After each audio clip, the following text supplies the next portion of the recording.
Hey guys, it's me, the real Giorno Giovanna. Muda, I have a dream. Okay, but in all seriousness, it's finally time! We made it to the end of the Jojo marathon, and my god, am I happy to be finally done with this. So many delays, so many things just got in my way. I wanted to be done with this thing back in February, but, well, here we are. I've come a long way from overanalyzing parts 1 and 2, and am now making a bit more shorter, condensed videos, kinda. I'm really happy with how Stardust Crusaders and especially Diamonds Unbreakable came out, but now it's time to move on to part 5, Vento Aureo, or Golden Wind as it's more commonly known. So will this be the culmination of all of Araki's ideas? Will he shatter his limits and create a new golden standard for all JoJo parts to come? Will he create a brand new mold with the settings, the cast, and the unique ideas that come with stands? Or will this just be a glorified one-off? Well, whatever happens, I'm here to give my opinions on it. So if you want to skip the plot summary and all that stuff, spoilers, go ahead and skip to this time in the video right now. But if not, please keep it.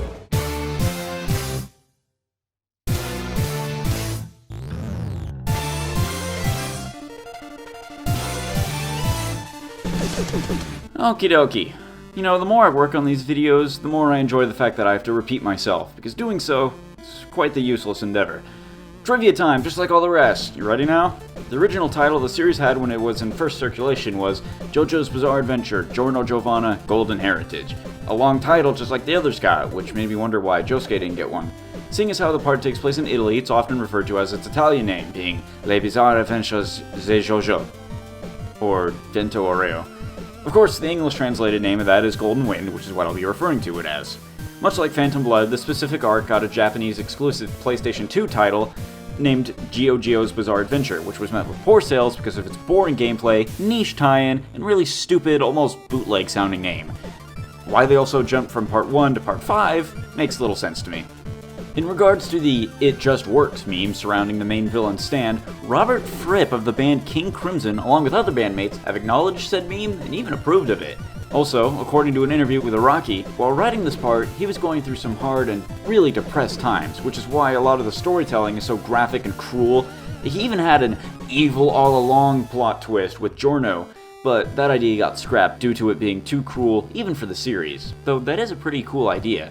Abakio's dub voice actor, Mick Lauer, was apparently such a fanatic JoJo fan that he created his own part by the name of Blood Sun Vendetta, which you can find on YouTube. And that's pretty amazing, you know, from fan to actual voice actor, that's like the dream right there. The story though, let's cut into that. Only a few years after Diamonds Unbreakable, and it's now 2001, Shrek has hit the scene and the world will never be the same.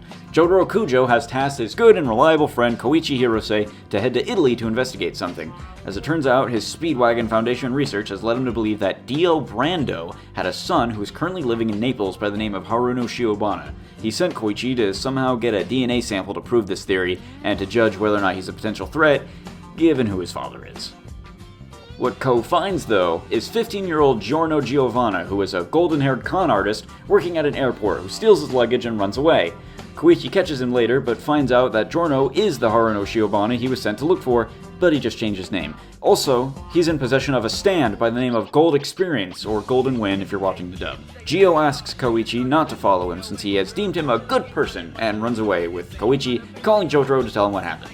This is when Giorno meets Bruno Bucciarati, a gangster working for the mafia group Passione. They fight due to Gio beating up a colleague of Bruno's, but Gio overwhelms him. Bruno uses his stand, Sticky Fingers, or Zipper Man, to escape, but soon they fight again. Giorno then deduces that Bruno is a good person because of his reaction to a child he was hiding inside of was using drugs, and reveals his own plan to try to rise to the rank of Supreme Mafioso, or a gang star, to stop the flow of drugs into Italy. The two team up and agree to overthrow Bruno's boss. Gio then meets Polpo, Bruno's capo, who gives Gio a test to see if he can join the gang. He gives him a lighter, which controls the stand Black Sabbath, which can stab people with its own stand arrow to deem if they're worthy or not. Giorno, with the help of Koichi and his stand Echoes Act 3, defeat Black Sabbath. Polpo is killed, and Gio officially joins the gang. Now bask in that southern Italian sun. Like I said, just one path. Enjoy the ride, Stronzo. This is also when Koichi leaves the plot, as he's never mentioned or heard from again after this point, so... Giorno is then introduced to Smelly Man, Guido Mista, Math Flunky, Narentia, Piss Boy Albacchio, and the Angry Cheese, Fugo, who all comprise Bruno's team. They head on a boat to find Popo's treasure so Bruno can become capo. Then they fight two very forgettable villains and meet the daughter of their boss who has never been heard from or seen in person. The daughter's name is Trish Una, and they're tasked with her safekeeping. They have to safely bring Trish to the boss, who is in Venice. The only problem is, a second team, known as the Hitman Assassin Team, or La Squadra, want to betray the boss due to the lack of money rolling in. So they plan on kidnapping Trish to find out where they can find and kill the boss. Yeah, Team Bruno ends up killing all of La Squadra, save for their leader. Eventually, the gang makes it to Venice, and Bruno goes to deliver Trish to the boss. The two of them finally get a chance to murder the boss and take over, but that doesn't go as planned. You see, the boss planned on killing Trish himself so that nobody could ever find out his identity through her, and seeing as how Bruno has gotten really attached to Trish, he can't let this happen. The boss utterly wipes the floor with Bruno using the power of his stand, King Crimson. King, or Emperor Crimson, has the ability to predict everything its opponents will do and erase time. If he sees an outcome, he can prevent it and erase the in-between parts, leaving only the conclusion. Think of it like Hit's time skip from Dragon Ball Super. The anime does a better job explaining it how it works than I can, but to simplify things, he can predict his opponents and act accordingly, much like a better version of Toth from Stardust Crusaders. And I gotta point out how the boss is probably the least threatening JoJo antagonist up to this point ever. However, it wasn't until the anime came around did I truly actually fear him. They do such a great job of hyping him up and keeping him mysterious, and just really displaying how truly powerful he is, coupled with the fantastic animation, the fantastic musical score, and really just how they present him. They truly make him a force to be reckoned with, and he's actually very scary. I didn't find his manga counterpart very scary, but they really knocked it out of the park with this. It doesn't matter who it is. I shall never allow any cretin to threaten my eternal transcendence. Not ever. Now may the fires of hell embrace you. With that out of the way, Bruno barely escapes with Trish with help from Giorno, who heals him thanks to the life-giving and creating powers that Gold Experience has at its disposal. Bruno then announces that he has betrayed the boss, and everyone but Cheeseman agrees to remain with him, so goodbye. The boss, who is unable to take on 6 stand users by himself, sends in his private assassin team, but they're gay, so Narentia and his airplane stand murders them afterwards.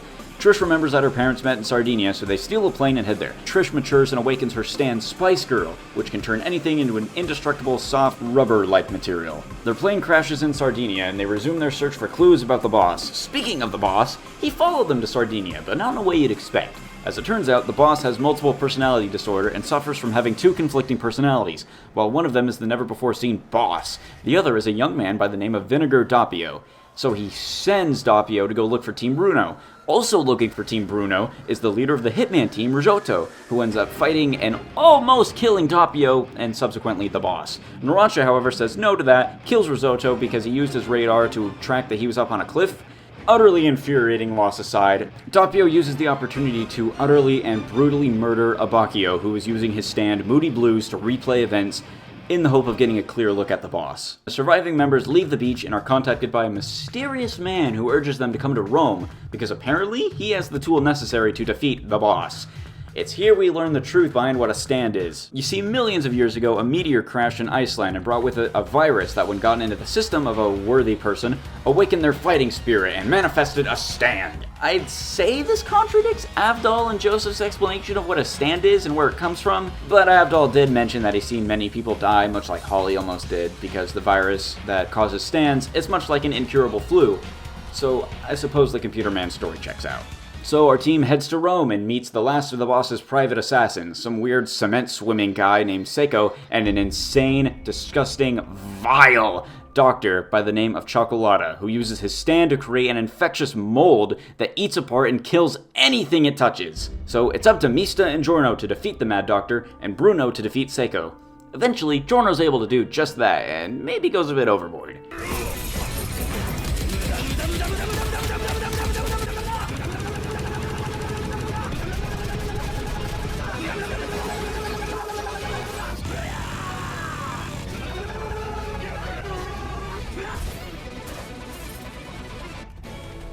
However, seeing as how Cioccolata is a horrible, disgusting human being, he deserves it. Bruno is able to defeat Seiko, but runs into Doppio and is so weak that he confuses him for Trish. It's almost as if Doppio is Trish's father or something. Doppio helps Bruno get to the Roman Colosseum, where the computer man that has contacted them is waiting to help them. So, who is the man that helped them? Who is this brave man who contacted them and somehow knows everything about stands? Well, as it turns out, that man is none other than Jean-Pierre Polnareff! He's back! Albeit with no legs, missing an eye, and bound to a wheelchair. Even Silver Chariot's design is different, having a sword for a hand, which is weird, and a change I really don't like. So, Polnareff is in possession of a special stand arrow that can awaken a stand's true potential, known as Requiem. As it turns out, sometime after or before Diamond is Unbreakable, Polnareff and Jojo were looking for the rest of the stand arrows. Polnareff only says it happened in the 90s, yet Diamond is Unbreakable, which takes place in 1999, Jojo acts like he's never heard of the stand arrow, so which is it, Araki? Anyway, Polnareff ended up encountering the boss, but he made the mistake of not realizing that the boss's organization was complete, and that he had a time manipulating stand. To his credit though, he realized the secret of King Crimson was time after it was used on him once, so I think he did pretty good. Now it's time for the big reveal. The truth is, the boss is the one who uncovered all 6 stand arrows in Egypt on an excavation and sold all but one of them to Inyaba the Hag, who used them to unlock the world on Dio and many of his lackeys. The boss kept his arrow, awakened King Crimson, and then he gave it to Pol to use with Black Sabbath. Polnareff proved to be no match and was left for dead. Obviously though, he didn't die and came in possession of the Requiem arrow, which after accidentally using it on Silver Chariot, realized how important it was. Our French fry though is in no condition to harness the power of Requiem anymore, so he has to give it to Team Bruno. The boss, whose name is revealed to be Diavolo, thank god I'm tired of saying that, has other plans and kills Polnareff and gets the arrow. At least he thought he did, because in his dying moments, Polnareff used the arrow on Silver Chariot and awakened Silver Chariot Requiem. Requiem takes the arrow from Diavolo, puts everyone in Rome to sleep, and swaps everyone's souls. Diavolo is able to swap bodies at will and hides in everyone, and uses this chance to murder Narentia so he can't be tracked. So now the gang has to hunt Requiem and destroy it, thanks to Polnareff, who didn't really die because his soul was transferred into that of a turtle. Thankfully though, they were able to do it, just as Diavolo was wrecking havoc and hurting them one by one. Everyone is sent flying back to their proper bodies, just as the golden soul of Bucciarati bestows upon Giorno the Requiem arrow. Diavolo tries to fight back, but finds himself trapped inside his own erased time. Gold Experience Requiem is born. And with his newfound power, he traps Diavolo in an endless loop of his own death, where he'll experience an agonizing death over and over again, forever. Giorno puts the Requiem arrow inside of the turtle with Polnareff for safekeeping, and our story ends with GioGio becoming the new boss of Pashon, thus ending JoJo's Bizarre Adventure, Golden Wind.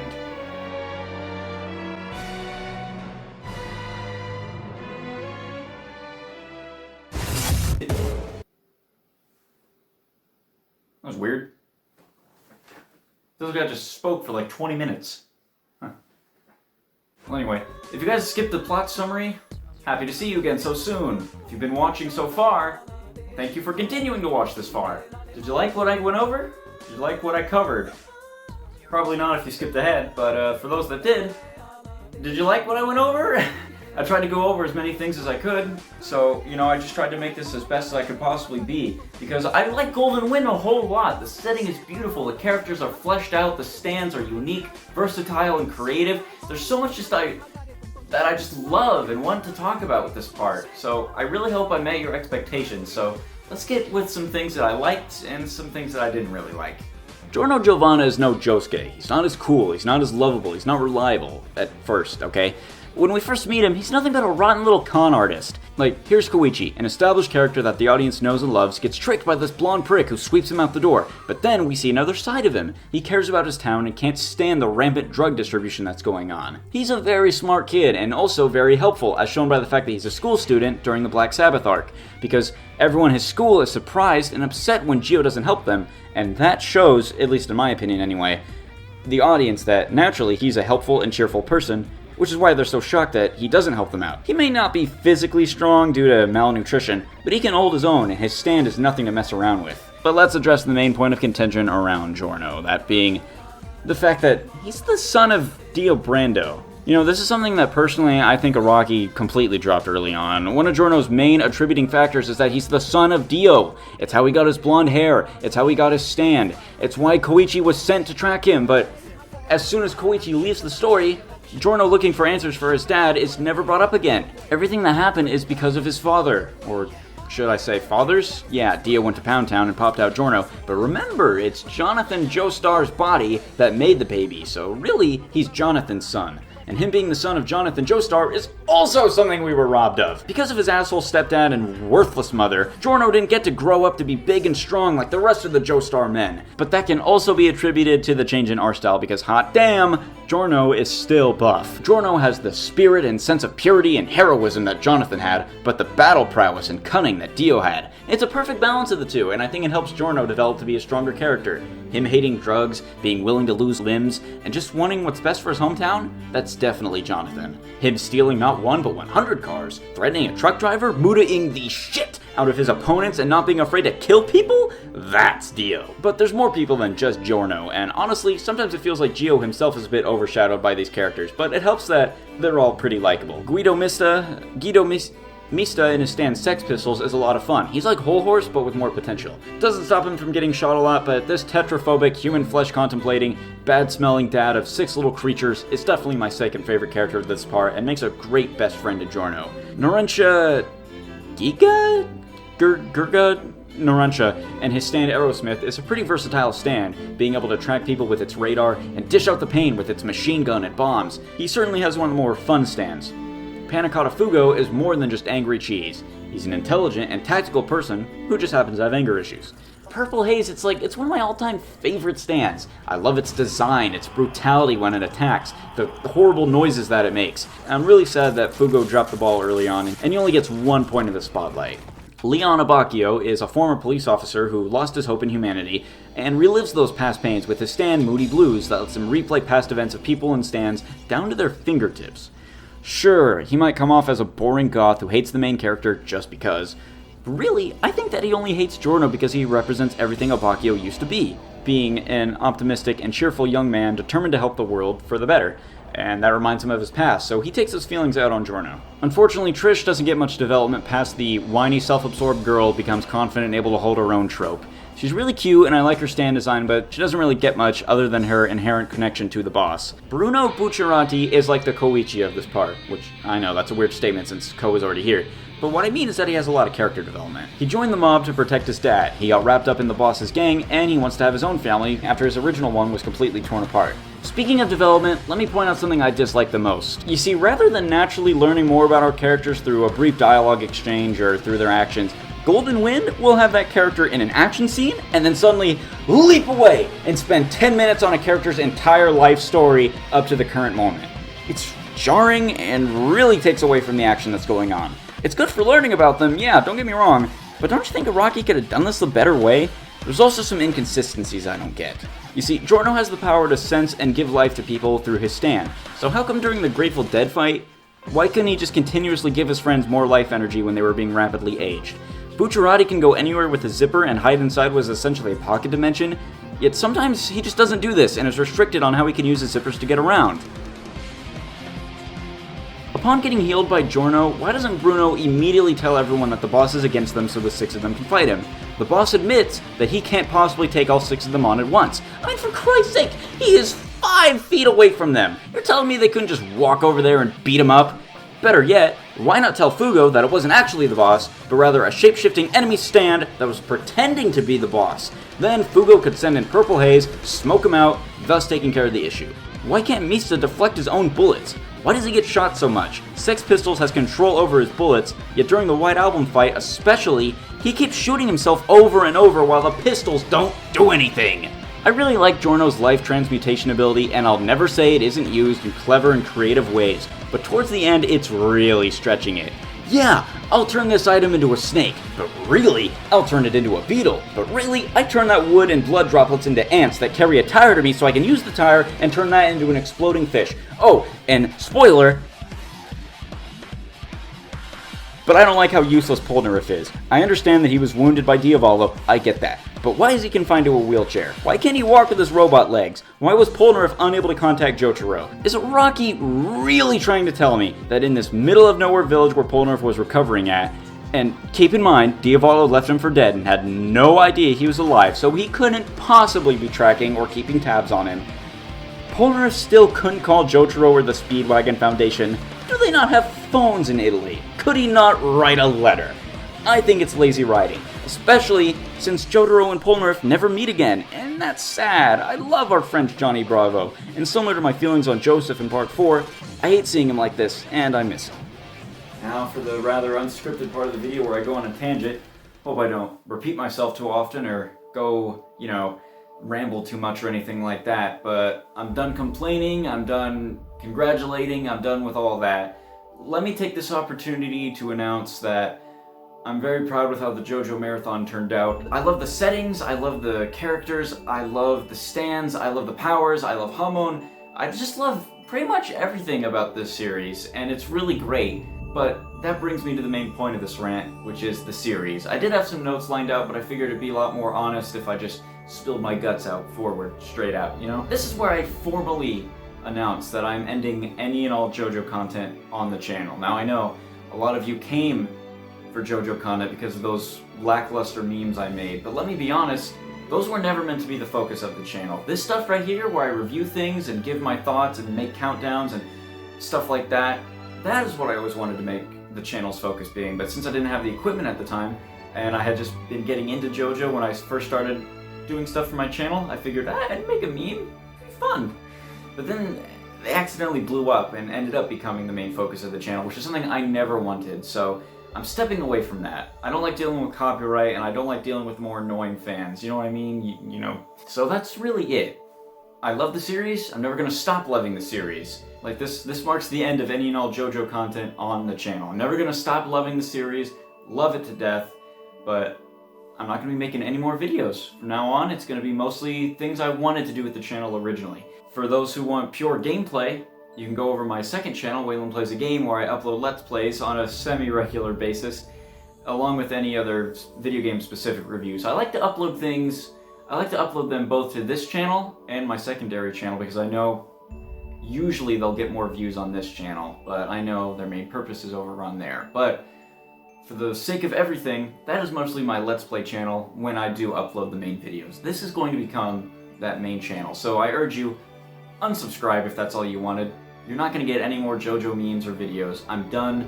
Unsubscribe if that's all you came here for. I beg of you, I implore you, because this is going to sound hurtful, but I don't really want you here, You're great, thank you for all the continued support, but I'm not going to make anything you guys want anymore, so I don't see the point of giving you any false hope or making you stick around. So, with that enormous load off my chest, if you're still here, thank you. I know you're a real fan. This is the part of the video where I implore you to check out the description, the end card, anything like that, because I'm putting in the power of you guys to decide my next marathon. I'll be putting a link to a straw poll that you guys can vote on between, well, I'll keep that a secret for when you guys hit on the polls. I hope that you guys vote. I really wanted to put this in your guys' hand because I wanted another level of audience interactivity. But with all that out of the way, thank you guys so much for watching. Hope you guys have a fantastic day. You can follow me on Discord if you want live updates for future projects, or if you just want to chat. You can follow me on Twitter, even though I don't post there as much as I should. And if you really, really like this marathon and the other type of videos I make, you can subscribe, but I'm sure you've heard that a million times. You can also donate to my Patreon if you really want something more like this. So, in the meantime, thank you for watching again. Please vote in the poll, I really implore you to. My name is Waylon, but you already knew that. Stick around for more.